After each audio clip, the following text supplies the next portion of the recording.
ជាមនុស្សដែលលែងមានជំនឿលើខ្លួនឯង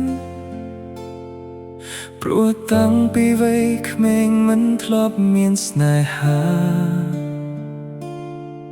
ជាស្រឡាញ់គេដែរតែមិនដែលមានសង្សារដឹងខ្លួនមិនសង្ហាមានរណា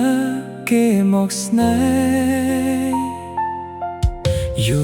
រទៅក៏លែងគិតខ្វល់រឿងស្នេហា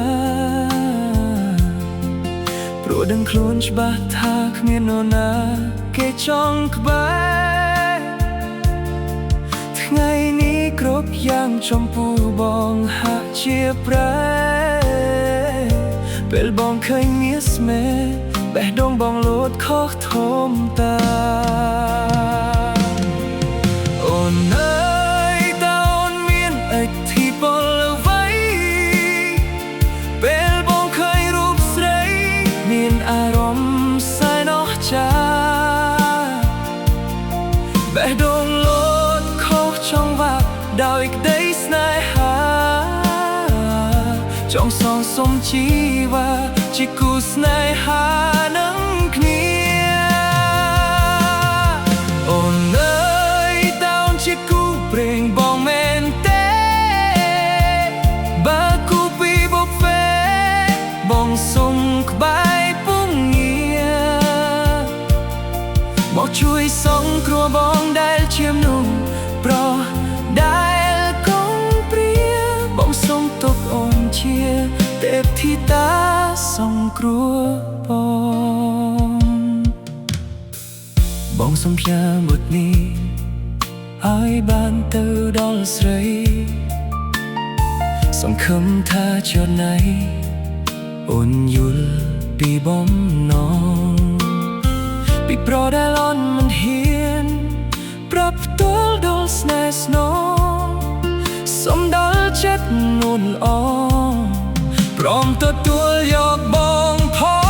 ងបានទេ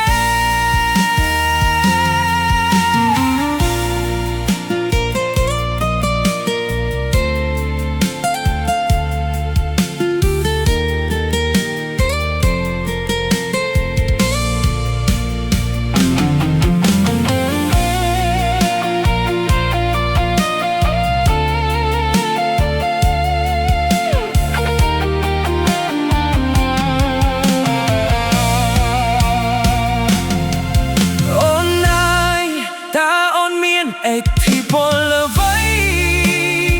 ពេលបងឃើញរូបស្រីមានអារម្មណ៍សែនអស្ចារ្យ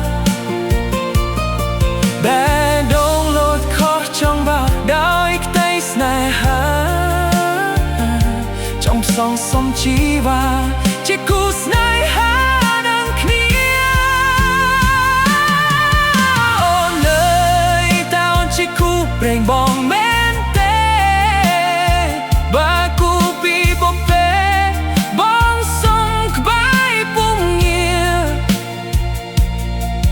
ជួយសង្គ្រោះបងដែលជាមនុស្សប្រុសដែលកុំព្រាបងសុំទុកអូនជាទេពធីតាសង្គ្រោះបង